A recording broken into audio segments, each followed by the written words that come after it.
What's up everyone? You wanna learn how to finger whip? Well today, I got you. Step number one, you're gonna come up, you're gonna hit the deck, you're gonna land on it, and you're gonna ride away. Ride up, hit it, roll away. I'm just joking everyone. I'm actually gonna give you a real tutorial, but thanks for tuning in. Luckily a finger whip is pretty self-explanatory. What you're doing is you're using your fingers and you hit the deck and do a tail whip, which means it is a finger whip.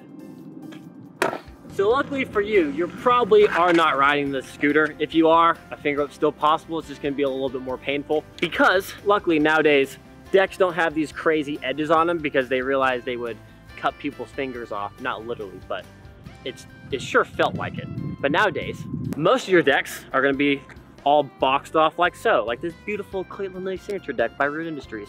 The first step, you obviously want to have your tail whips dialed in, and I would recommend getting your double whips pretty consistent because the timing for a finger whip is about the same as a double whip. So when I was first starting to do finger whips, I had a problem that when I would hit the deck, it would kind of stop and slow down, or I would just hit it and it wouldn't really go anywhere. So the best location for a finger whip is to hit it on the bottom of your fingers. When you start getting in this area, that's when you're gonna end up getting a lot of hand bruises. If your hand's hurting when you do a finger whip, you're doing it right. So this step can be a little bit confusing. Everyone does a little bit different, but this is what has helped me land this trick very easily. So I'm guessing when you're not landing your tail whip, no, I'm not doing a tail whip tutorial, we're doing a finger whip tutorial, dang it. A common issue for a finger whip is people tend to hit the finger whip like this. And the reason why that's bad is because when you hit it, the deck is going into gravity. So basically, you're doing a slower whip because you're hitting the deck up. What you want to do is do the opposite of that. Instead of jumping and pulling your arm back, which is also going to make you loop out if you were to land it. So when you jump to actually do the finger whip, what I found to help me is I extend my arm straight.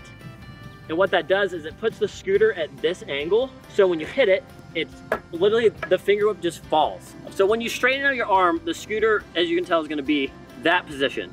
So when you hit it, the deck is already starting the finger whip, and it makes the finger whip way easier. Also, what's nice, since your arm is straight, pretty much what you're doing is you're whipping it when you come back. So when you extend it out, hit it, and bring it back, it pretty much whips the finger whip for you, which makes it come around easier and makes it easier to get your hand on, so you can do more finger whips as well. Don't rush this trick. I always see people, and do this with a lot of other tricks, is right when they jump, they try to hit it and slap it as hard as they can, and they're just rushing everything. Honestly, take your time with it. The first time you do it, you're not gonna land it. So what I would do to get yourself started is figure out where you are in the air, where you're the most comfortable. Because if you do it right off the jump, your balance is gonna be all off and you're gonna end up doing this, right?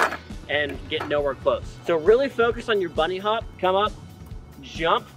Normally, right before you hit your peak, hit it.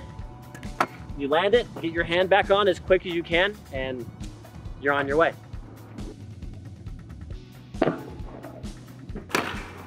So with this being one of my favorite tricks, learning this has helped me gain an abundance of different tricks. I have flare finger whips, flare finger triple whips. I said my nuts. I have finger whips, the fakie, 360 finger whips, 180 finger whips, fakie finger whips, finger whip bars, bar finger. There's literally just so many tricks you can do. Oh, and one of my favorites, whip finger, which if you learn finger whips and you want to go to the next step, whip finger, it's kind of the same trick. This trick takes a lot of effort. So if you want to learn this trick, I would recommend going to a skate park and doing it out of a bank. I found it to be the easiest out of a bank, but if you want to learn it out of a quarter pipe, you can. You can even learn it air if you want, or over a hip. There's endless possibilities, and then you can start doing downside finger whips, and those feel amazing. I hope you enjoyed the video. I hope you learned something. If you have any more questions or maybe an issue that you're having, DM me on Instagram at Clayton Lindley, or just comment down below and I'll try to get back to you as quick as I can and give you a good tip. Don't forget that October 3rd is the October drop on undialed.co, so you better be there because it normally sells it really quick, and we will see you in the next video. Peace.